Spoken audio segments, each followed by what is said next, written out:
Hello，小伙伴们，大家好呀！欢迎大家来到郭星驰的疗愈频道。那本期呢，我们来看一个整合能量的主题啊。我刚刚开机之前刚刚想到的，我想给大家看一下什么呢？就是未来3个月，也就是说，从你点进这个视频啊，它是一个不限时空的视频。未来3个月，你的生活中将会闯入怎样的爆炸性大惊喜啊？爆炸性的大惊喜进入到你的生活当中。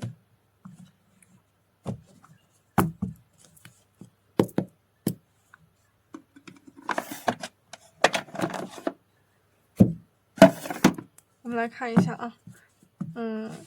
参考自身的日月生金，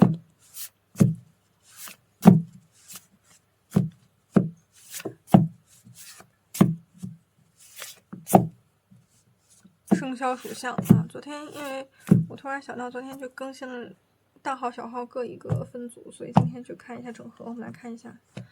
未来3个月啊，你的生活中将迎来怎样的爆炸性的大惊喜？好，生肖属狗啊，有一张对应到你就有你的信息，一张都没有对应到就看下一个主题。生肖属狗，上升巨蟹，月亮巨蟹，生肖属龙，月亮双子，上升水瓶，生肖属牛，金星处女，生肖属猴，月亮金牛，生肖属蛇，太阳双子，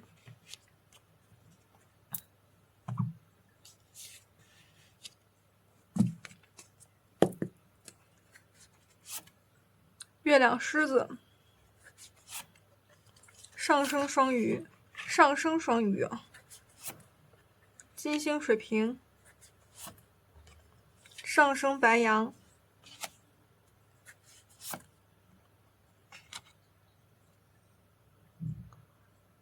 太阳天秤，金星射手，月亮水瓶，上升摩羯，底牌是太阳巨蟹。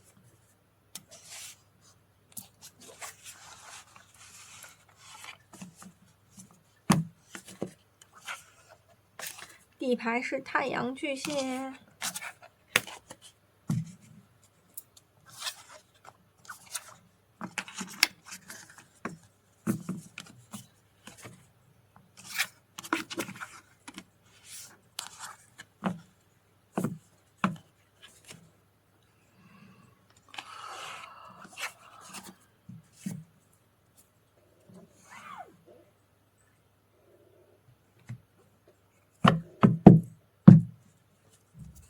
我们来看一下啊，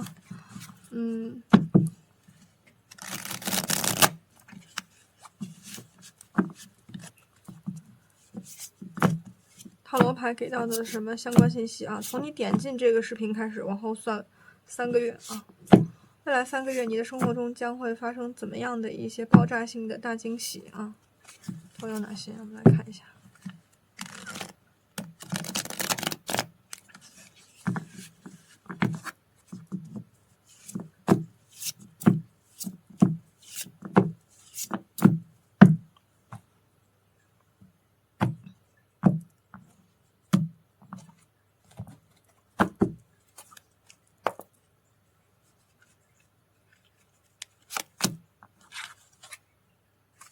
隐士逆位，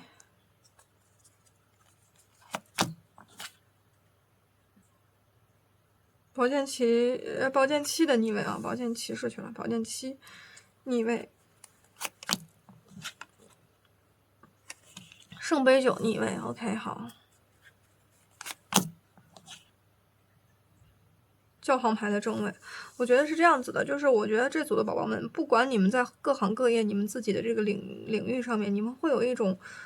突然的顿悟，就是它还不像是一种就是阶段性的，比如说我们能量的提升啊或怎么样，它会有一种突然的顿悟，就是像开窍了似的那种感觉。然后呢，你能够去接纳所有的一切的已经发生的改变，然后去坦然的接受，并且脚踏实地的活在当下，去接纳很多的内在的就是那句话叫接纳不完美的自己。同时呢，我觉得你们本身就是一个真善美的存在，然后知道什么话该说，什么话不说。因为有一些宝宝们，你们会变得就是会变沉默，但这种沉默是自己的选择。会有一种什么样的状态呢？他不会再去自我孤立、自我封闭，然后你的性格会变得相对来说比较外向，对，然后愿意往外走，愿意出门社交，但是你的这种表达的这样的一个欲望，它会有所减轻，但是会有一种什么样的感觉呢？说出来一句话是一句话，你的话语权、威慑力、领导能力和对周围的人的精神的影响力，会有一个大幅度的提升。那当然了，在体制内的或者说在一个职场环境之内的，要么有两种情况，要么你会遇到就是那种特别大的那种贵人，就是一把手的那种要么就是好的导师老师啊，要么就是那种什么呢？你会成为这样的级别的人物，你会成为一个教皇牌，就是你说的每一句话，就是我们说贵人辞寡吉人辞寡，贵人辞寡，但是说的话很少，但每一句都顶用但是你的整个的性格本身又非常的愿意去跟外界的人去链接，去打破了一些内在的浮躁，或者打破了之前一直固守的一些观念和一意孤行的一些固执的内在状态，和打破了底层内在的一种对自我的、对周围环境的、对情感的等等的不满。那有一种什么样的情况呢？就是个别的人，不是全部，个别的人，我觉得可能会有一个人，来跟你表白，而且这个人他沉寂在你的朋友圈子里面很久了，然后你们的速度，他会有就是关系的这个速度，会有一个明显的一个提升。所以说个别的人会进入到一个正缘桃花洞的这么一个状态，也就是说有可能会把关系定下来，甚至到结婚的状态。也就是说这个人突然窜出来，知道吗？突然窜出来说我已经喜欢你很久了，或者说你其实大概率心知肚明这个人是谁，但是我觉得你可能会重新的评估部分的人会重新的评估你们之间的关系，就觉得这个人可能无法去满足你的情感内在需求，那么可能会把多余的这样的一些精力，更多的精力吧，放在自己的个人事业和个人的这个成长和个人的这样的一个话语权和对外辐射的影响力当中。那有一些人呢个别的人会非常快速的有这种闪婚的这么一个状态非常快速的有这样的一个闪婚的一个状态。但是首先你可能会跟一些已经不能够满足于你当下的情感需求和精神需求的一些旧的桃花去有一个告别。但是这个我说的他在你朋友圈子或者你身边潜伏了很久的这个人，大概率也是你认识的一个故交但是不是那种就是烂桃花有很多的情感纠葛的那个人如果是这样的一个人的话，你会重新评估你们之间的关系，然后不再跟他有所交集，这个就可能是你内心当中很深的一个秘密了，就是这样子就把它引入尘埃了，就这样的一个感觉。让我看到的就是在个人的事业和个人的发展上面，你可能就会突然之间有一种横空出世的感觉，就是所有人突然一下就看到了你，然后你也是对于周围的人会有一种怎么说呢，就是一种神秘感吧，但是你自己又很坦坦然的不多说什么，好像所有人都不知道那个神秘感是什么，所有人都不知道你背后到底经历了就是什么样的一些事情，然后突然之间你就好像那个元神归位了一样，做到了你该做到的这个位置上，然后周围的人可能对你都会有一种尊重的敬重的这么一个能量，就是感觉不敢越雷池一步啊。所以我觉得这组的人可能是会有一些就是楼上的能量的一些指引，就是我们说一些神明啊、指导灵啊，然后这样的一个楼上的能量下场，然后为你们坐镇的这么一个能量。但个别的人他对应到你的婚姻上面啊，对应到你的婚姻上面，所以可能会跟一个你认识了很久，但他突然冒出来说喜欢了你很久的这么一个人，然后你自己可能都没有料到，可能在未来的3个月之内会有一个至少在谈婚论嫁的这么一个状态里面，或者说你的正缘就进来了，然后就很快就有一部分的人吧，个别的人会闪婚然后你会发现其实你跟那个突然冒出来的人，你们2个人之间是知根知底的那种，原来是他啊，就这样的一个感觉。但更多的人，6%到70%的人是你的个人事业和个人成就的影响力大幅度的提升，要么就是你遇到了这么一个教皇级别的人物但是总之都会有一种横空出世的感觉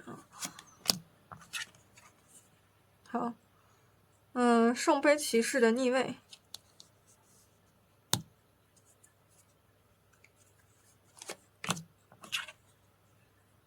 权杖7的逆位，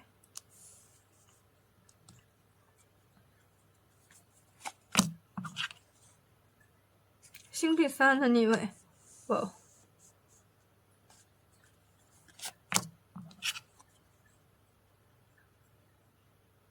圣杯女皇逆位，我觉得这组的朋友们，你们会收回对这个世界的很多梦幻泡影的那些投射，就是因为这组的朋友们有一部分的人是非常之重情重义的，就不管是人际、感情、友情、合作，就是你们非常的，就是我们老说那个大白话叫什么？这一组的人有一部分的人是非常的讲感情的，就是有人味儿在现在这样的一个末法时代，在当下这样的一个当今社会这组的人是一种非常重情重义、长情的这样的一些人。那么我看到的就是什么呢？如果你在看到这个视频之前，不是未来3个月，就是在看到这个视频之前，已经有经历过、遇到过这样的一些这个渣男渣女，就曾经然后还有一些就是这不光是渣男渣女吧，他们可能还别着别的心思，就比如说是对你有算计有合作上面的这样的一些尔虞我诈什么什么样的这样的一些事情，那我看到的未来3个月这些东西都会消失，渣男渣女会退场会甘拜下风，会及时止损，怎么都好。然后呢，在你们身上的这种盘算算计，我看到有的人还有什么同事、同学，还有一些什么就是，反正他在你身上有很多的那种投射，情感的投射。当然这个人有回避型依恋但是也不能排除他本身就很渣，对吧？然后但是这个人他对你有这样的一些回避型依恋的话，其实你有虐到他，就是如果尤其你是盘子里面不管是哪一个宫位里面带有巨蟹座或者水象能量比较强，然后你有虐到这个人，但是你其实对于他，就是于你自己而言，你的这个对于这个人的这种重情重义或者是这个群体的重情重义或者恋爱脑都就是消失了，你拒绝对一些渣男渣女去有你自己的这样的一些长情的投射是因为你好而不是这些人好。当你去掉了这样的一些滤镜和投射的时候，你会发现你会客观的看到他就是一渣男渣女，然后这些人他就会从你自己的就是从我们看视频的宝宝们身边就是自然的退场他们就不会去伤害到你。然后如果说有一些对你有心机的这样的一些人，咱们就用这个词儿叫有心机的这样的一些人，然后想用一些甜言蜜语想要来你身上获取资源的话，那么他们是不会得逞的，并且这个不叫反噬，这个是能量守恒，就是当你们褪去了这样的一些过度的恋爱脑的对他们的这种脑补和投射，然后他们没有办法在你身上得到他们想要的物质价值和情绪价值的时候，你抽身了嘛，那边的话他们就会有一个走下坡路的状态，甘拜下风，节节败退。然后呢，我觉得有一部分的人他如果是带团队合作的这种情况的话，我觉得一些旧有的团队吧，会因为你的离开而直接散掉。你可能是曾经的那个核心人物，但是为了某一个特定的人，为这个团队，为这个大的框架去任劳任怨，无怨无悔。但是他们可能就会用一些所谓的甜言蜜语呀，所谓的糖衣炮弹啊，去给你洗脑啊，或者是给你去这个各种各样的去达到他们的目的嘛，就是用这样的一个甜言蜜语的方式达到他们的目的，那这些人的目的都不会达成，而且他们的真实的经济和现实的就事业合作类似于这样的一些情况，这边都会节节败退，而且是因为你撤出了对他的情感滋养。我明确的告诉你们，或者说你撤出了对这个团体的任劳任怨，你撤出了对他们的情感滋养他们整个就会垮掉。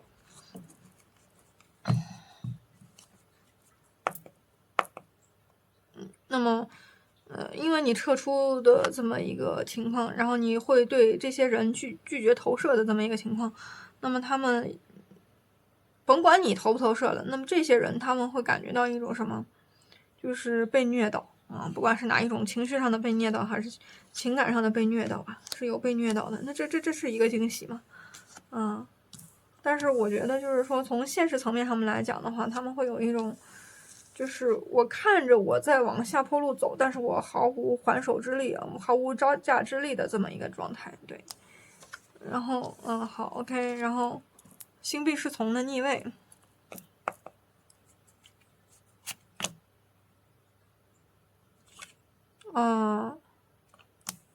权杖5的一个正位，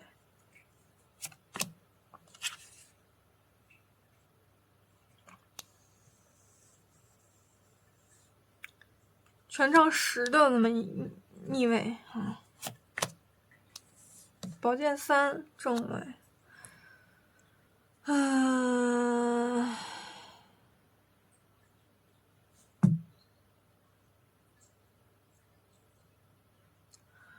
我觉得是这样子的，你们身边有一些就是试图在你面前以小博大的人，其实第2条信息跟第3条信息稍微有点像，试图在你们面前以小博大的人，在未来3个月他们无法得逞，然后呢你在你的事业上面，在未来的3个月当中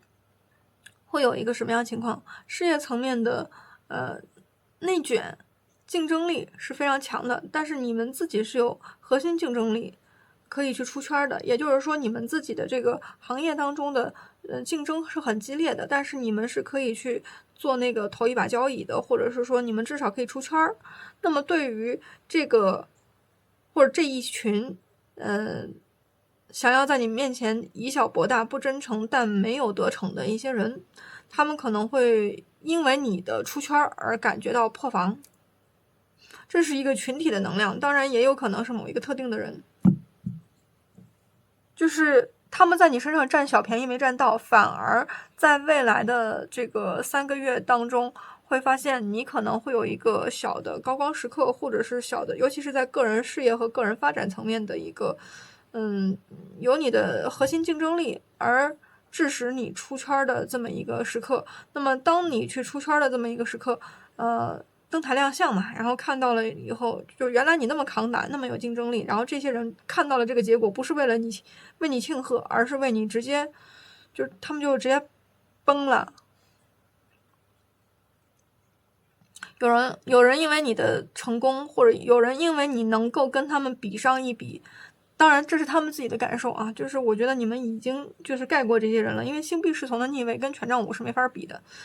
权杖五本身你们在这样的一个比较内卷的行业当中，或者说比较竞争压力大的这么一个行业当中，你们已经站稳了一定的脚跟，终于可以去上桌吃饭了。但是有一些对你可能有偏见的人会觉得你能够站稳脚跟并且上桌吃饭这件事儿本身就能够让我们破防。我看到这样的一个信息，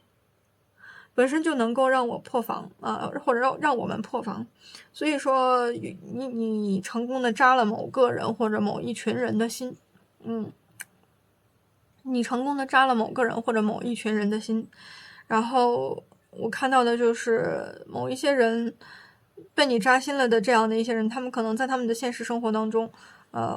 不务正业，并且现在还是仍然把你当成是一个就是假想敌，就是来呀，不服打一架啊，就是那种的。但是我觉得就是说你们在完全的没有任何的这个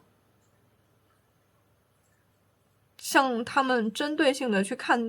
待他们，就是完全在走自己的路，然后这件事情反而是让他们最扎心的。但对于你们的爆炸性的一个惊喜，就是你们不但在你们的行业领域和个人成就上面出圈，然后还让一些不真诚的想要在你面前得便宜的人没有得到便宜，并且你学会了合理的甩锅，不去承担他人的责任和压力和业力之外，这个目的达到的同时还让这些人都扎心了。对，成功的反击，即使你可能初心和目的里面没有带着反击的这个动机和意图但是你自己本身越做越好，你自己本身在出圈的这么一个状态当中，就会让周围的人会有一点扎心的这个能量，不光扎心还破防，而且他们在他们自己的现实世界当中是无力承担自己应该去承担的责任和课题的所以就直接摆烂了，直接就是他们如果曾经有说过你不务正业的话就是这个一语成谶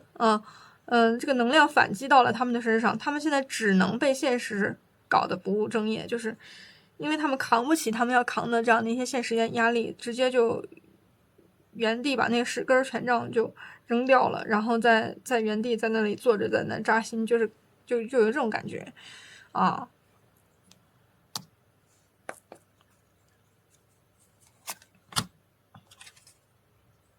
然后有人在传你的八卦，或者说有人在打听你OK， 有人在打听你，反复视奸你，遗憾后悔想回头，那就知道了，这个传你八卦也好，造谣也好拿了一些不实的信息，跟你们之间互相信息不透明不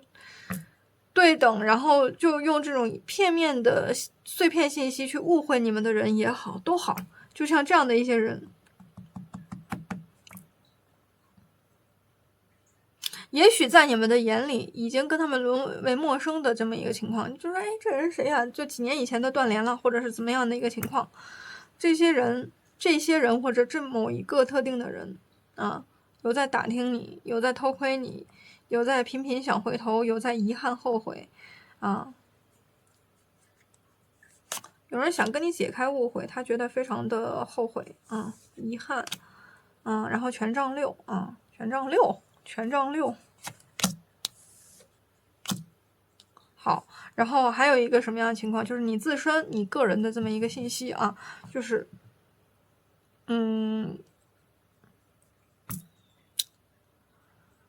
我觉得在未来3个月内，你自己的个人事业和个人发展上面个人事业和个人发展上面，你会非常的就是受到周围的为你骄傲的人的鼓掌和喝彩就是我有时候会觉得，我们现实当中只要有人由衷的愿意相信我们，为我们喝彩就够了。那么在未来3个月，你会迎来这样的时刻就是你身边也没有什么不好的人事物来烦你，即便说有一些过去的人可能对你有一些误解哈，说你觉得好像不合群啊，好像怎么样啊，但是我觉得好像你用你不去合群的那样的一个精力和能力，就是把精力放到了更多的事情上面去，更多的自身上面去打磨你自己的实力啊，这件事情，让这些人曾经可能去误解你的人，他会后悔。啊，这个也不一定是完全是前任，就是曾经误会你、误解你的人会后悔，他们会觉得其实你并不是不合群，你只是比一般人都活得清醒，然后你终于获得了自己的这样的一些个人成就和成功，被周围的人都看到。啊，被周围的人都看到的这个同时呢，你自己清醒、独立、自洽。那么在这个过程当中呢，就让一些曾经误会你的人感觉到一种后怕。啊，曾经误会你的人感觉到一种后怕，后怕之后就是遗憾，他就会觉得说，哇哦，为什么我当时没有看出来？而且还有一种，我觉得部分的人会有那种深度暧昧未果，然后他就说，我们之前如果往前走半步，啊，如果往前走半步，也许我们的这个结果是不是就会不一样？但是他现在只有后悔的份儿，但你们在未来的，这个3个月之中啊，就会获得什么呢？获得事业的成就、物质的成功，还有周围人的喝彩，还有主要是被大家都看到的这样的一个阶段性的小高光。然后呢，但是身边没有人去烦你们，因为我觉得这组的人就是非常的不喜欢跟不同频的人去链接。那么放心，你会有大量的空闲的这样的一个时光，哪怕是跟自己虚度光阴啊，也不必跟一些无效社交去打太多的交道啊，那个都大可不必。然后我觉得就是有一些曾经就是对你偏听偏信，或者是八卦造谣你的一些人，然后他们可能会有一些后悔吧，对，就是会后悔，但是我觉得这个并不必然一定是前任啊，并不必然一定是前任，有可能是深度暧昧未果的对象，还有一些就是本身带着偏见，这种偏见还不是说给你泼脏水的那种固执己见的这种双标的这种，他们就是觉得，用片面去看整体啊，以偏概全，然后现在意识到他们自己的问题。那还有一种情况是，我觉得，你们自己的判断力会上升啊，不会因为一些就是没有核实的确实的讯息去左右你的个人判断。什么意思呢？就是你对于一些资源的整合啊，对于一些这个你一直想做，但是一直在打退堂鼓的一些事情，就是你现在在看这个视频，但是可能会经常去打个退堂鼓的这样的一些事情的话，我觉得你们在未来的3个月当中，这个习惯性退缩的这一步终于可以迈出去了，终于可以迈出去了。圣杯8的逆位回到圣杯7，终于又敢做梦了。这个梦是梦想的梦，梦是这个梦想就是理想啊，就有很多的这样的一些选择值得你去选，但是你会非常清醒的站在这样的一个高瞻远瞩的这么一个视角之下，选择到适合自己的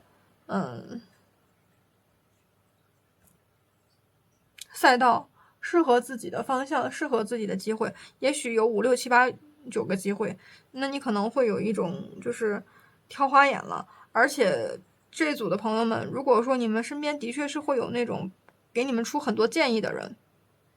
就是 A 说 A 好，B 说 B 好，C 说 C 好，D 说 D 好，那你说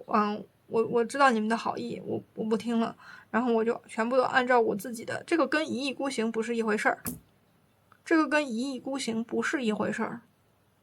就是我按照我自己的意愿去往前走，那我其实可能在多个我想要成就的这样的一个梦想当中，或者这样的一个赛道当中，这样的一个方向当中，我找到了一个，我清醒的看到我在哪一个地方会成功，或者是说我已经很成功，所以我站在一个已经很成功的那个高度上面去选择一个我最好入手的、最正确的、最清醒的、最适合我的选择和方向。然后不会猜来猜去了，不会疑神疑鬼了。在感情层面也不会寄托在他人身上了，就是你自己的内在的内核是无比的清醒的，无比的清醒的。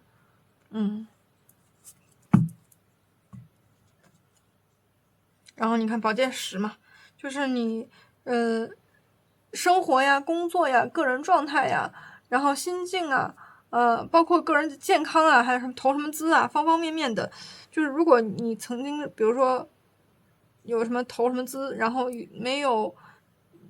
就是非常明显的缓和和就是回血的话，那么在未来的3个月之中它都会有一个非常好的一个回血然后就是尤其是那种大额的，然后就是如果身体元气不佳，那都会恢复的非常好。就是总之就是把所有清理的该清理的旧有的创伤式的旧的能量全部都清理好了，就是都打包带走了，历史遗留问题旧的能量场全部都清理一空就这么一个状态。所以的话，我觉得就是你会在一个很清静的内在环境当中听得懂这句话就知道我在说什么。在一个很清静的内在环境当中，不合群就不合群很清静的一个内在环境当中去实现自己的梦想，而且是那种想清楚了之后已经站在了一个高光的这样的一个状态。因为我们站在一个比较高的位置上面，你更好去俯视全局，那么你可能有很多个选择，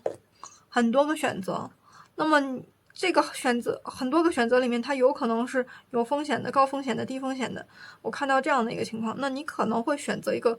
咱们不论高风险还是低风险，最适配自己、最清醒的看到自己当下的全局情况，然后最适配自己的这样的一个道路或者选择或者是梦想去追寻下去、追求下去就这样的一个情况。然后我看到的就是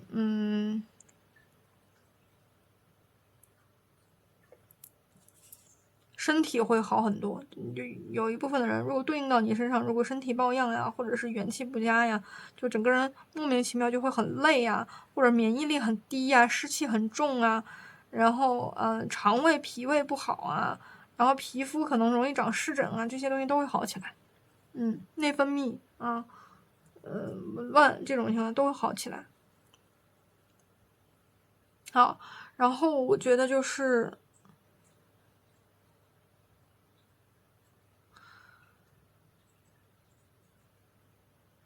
很小众的信息，就是曾经误会你的、误解你的，甚至是造你谣的人造你谣的人，他反过来会为你而感觉到骄傲，但是他其实内心当中想起来会有点后怕，但他不会跑到你面前来，就那么欠儿的跑到你面前来祝福你，不会但是我觉得有一部分的人，个别的人，我不是说嘛，可能你那个关系就推进的很快，就是你自己身边的这样的一些人际关系感情关系都会达到一个极度和谐的状态，就是过去的一些旧有的能量、旧有的篇章就彻底成为过去了，你下面就是下一个剧本了。然后呢，你周围的这个人际关系、感情关系，或者说你现在正在这样的一个婚姻关系当中，或者长久的恋爱关系当中，那你们之间的这个关系会变得更加的亲密无间。然后你跟你现在社交圈子当中正在就是打交道的交往的一些朋友人际都会非常非常之和谐，你会有一种非常大的这么一个幸福感的涌出就这种感觉，就是生活是一种极度圆满的一个状态。第二张牌是个圣杯10你看第三张牌，看第三张牌，它就是一个什么样的一个状态呢？就是星币2的一个逆位。那星币2逆位就是所有纠结的，所有顾此失彼的，所有就是没有办法去均衡的一些事情，你就没有办法去兼顾的一些事情就不兼顾了，因为你脚下回到星币1，就是脚下只有唯一的一个能够让你实打实的吃到定心丸的一个唯一的道路。那你在现实生活和现实世界当中，就是能够吃到这个定心丸的，你不用就是左右去纠结，左右去摇摆任何的事情，你淘汰的注意听我说这句话，就是你淘汰的或淘汰掉你的，不管是你愿意的、主动的、被动的，都不重要，因为星币2的逆位之后留下来的，对你才是最好的，留下来的都是宇宙的祝福，留下来的都是最正确的沉淀。那么我看到有一部分的人，就是如果说是你去投 offer， 各种 offer 那其实你可能还有纠结说，比如说我海投了好几个那其实我觉得在未来3个月之中大概第2个月结束之前你就能够已经拿到了一个很稳当的一个 offer 在手上，并且就是同事人际关系应该都是不错的，好吧？然后同学的这样的一些关系，那我看到的就是可能会跟一些旧有的不良合作和不良团体、不良什么办公室政治的这么一些地方彻底的就是该拆伙拆伙，该走走但是你离开的那些地方留下的这样的一些人，他们会因为你的站起来而感觉到伤心，但是他们会后知后觉的认为你是那个最清醒的人。对。总之我觉得就是未来的3个月内，你身边的人际关系、感情关系或者所有的一切，你都会有一种非常清静的状态，就让这样好舒服。生活当中没有很多的那种抓马每天的这种胡思乱想，头脑当中的内耗和痛苦和自我折磨，这些东西都远离我没有。然后身体上面的一些免疫力差呀，什么过敏呀、皮疹呐，这些让你很烦躁的一些东西都会变好，就是都会彻底根治根除然后气血也会回来。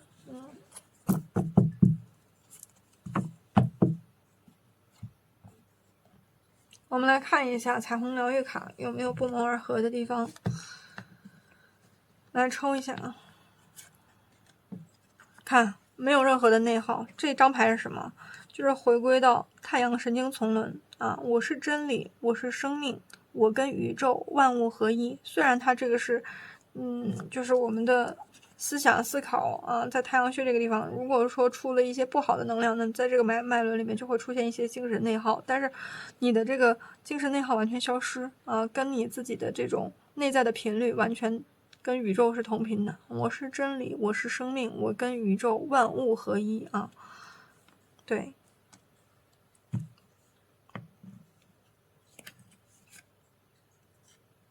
好，这是脐轮的能量。你看，每个人都有足够的空间，喜悦的表达我们独一无二的能力。就是我说什么，你们会有那种非常清闲的个人的空间和时空，然后去做你们自己想做的事情，没有任何人和事儿去烦你们。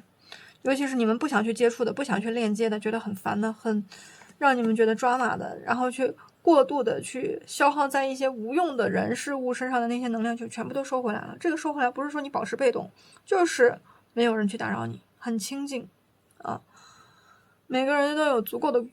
空间，喜悦的表达自己我们独一无二的创造力和能力，就是把你更多的时间和精力放在你想要去做的事情上面，然后还能够出结果还能够被人看见。就是这组的人我觉得有点像是那种，就比如说不一定是搞科研的，就有点像是那种我闭门造车了一段时间，但是我闭门造车我是为了最终的那个突然的爆发，然后在未来3个月就有那种突然的那种站上领奖台被大家都看到的那个时刻，就被看见、被认可、被感觉到骄傲然后也为自己而感觉到骄傲，都有你看，我该面对的终将只有我自己。这个也是太阳神经丛轮的能量，就是我们可能做好了自己与自己之间的这么一个课题，然后面对了一些我们一直都不想要去面对的事情，然后你们的这种私心杂念的东西就消除了有一些人我看到的是关于一些情感的课题，就是可能你们自身不太想要面对，就是曾经的内在的一些情感的创伤。那我其实觉得在未来的3个月之内都能够彻底的从根儿上去把它疗愈好。对，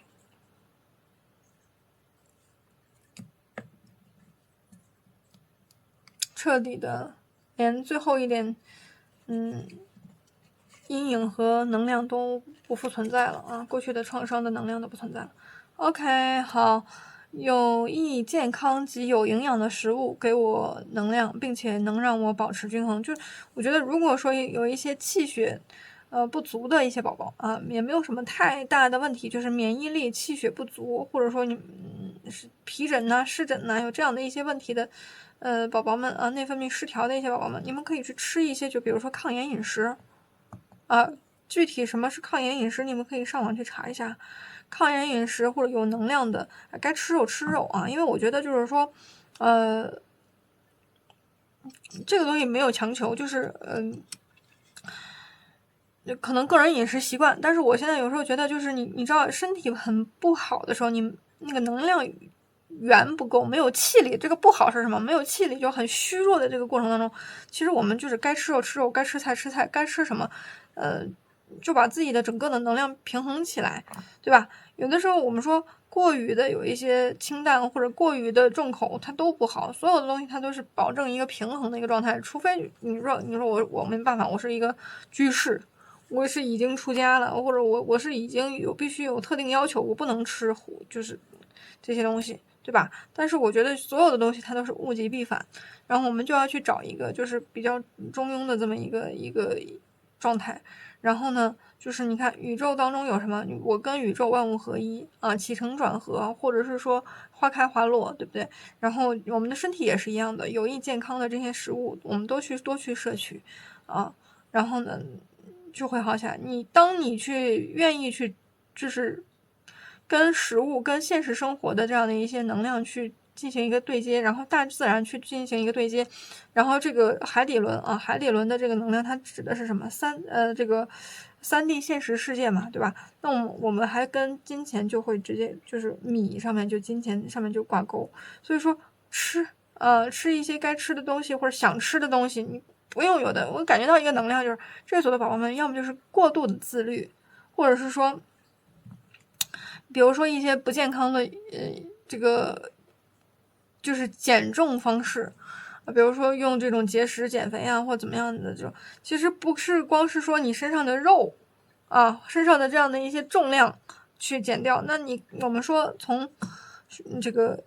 玄学的角度上说啊，就是其实我们的能量本身也帮我们有这样的一些财富的这个聚力的这么一个情况。那当然我们是要控制在一个合理范围之内，对吧？我们也不能对自己没有一个管理，但同时我们这个东西它是要有一个平衡和均衡的一个状态的，就是有益健康及有营养的食物给我能量，并且带给我保持均衡。保持均衡是什么？方方面面的保持均衡。你的说的玄学一点，就是我们的财务或者我们的这个米儿，或者我们的各方各面的这样的一个流通起来了。所以你让你的身体，你让你的内在一直保持着一个饥饿的状态，那它就本身就是一个匮乏的贫穷的一个状态，对吧？我们就是从内在就讲，所以该吃啥吃啥，该吃啥吃啥，你不要就是。但是如果说是，那你说我现在就是个，我需要去体重管理，那我们也要营养均衡和搭配着来。这组的朋友们，这个节食的减重好像不太适合你们。就是如果说有人这么干的话啊，就如果说节食减重这块不太适合你们，就是我们要健康的减重，或者是说合理饮食，就是该吃啥吃啥，但是你吃的不过量，吃的不过分，它可能都会这个让你就该轻的部分就会轻下来。但是我看到，我觉得因为这组的朋友们有一部分人可能会有一些盘子里面6+2个字里面可能会有一些食神啊，我们说有一个词叫食饮财官嘛。食神是什么？说吃表达这个里面它都在这儿，那你就跟你的米也相关，对吧？食饮财官的话，那就是食跟财是一块的，就是你的二宫的能量你的表达的能量，你的吃的能量，你的说的能量，你的输出的这么一个能量。所以该吃啥吃啥所以就是只要不过量不过分啊，快乐的去享受食物本身，也是能够让你所有的能量都正向循环和调动起来的。只要是平衡的，只要是不极端的，都是 OK 的。那你说我暴饮暴食，对吧？我吃上半斤大肥肉，那大可不必呢。这个就，所以说我们可以去吃一些健康的食物，就有益健康及有营养的食物，能够带给我能量，并且让我整体保持均衡。你看，这就是这个海底轮的能量，海底轮的能量。我喜欢活用我的米儿，啥意思？这组的人是不是也有一些，就是比如说极度理财的，或者说有这种收支和存米儿这块不是很均衡的？什么意思呢？就是你不一定没米儿啊，不是没有米啊，你可能是对于米的这个安全感就不是特别的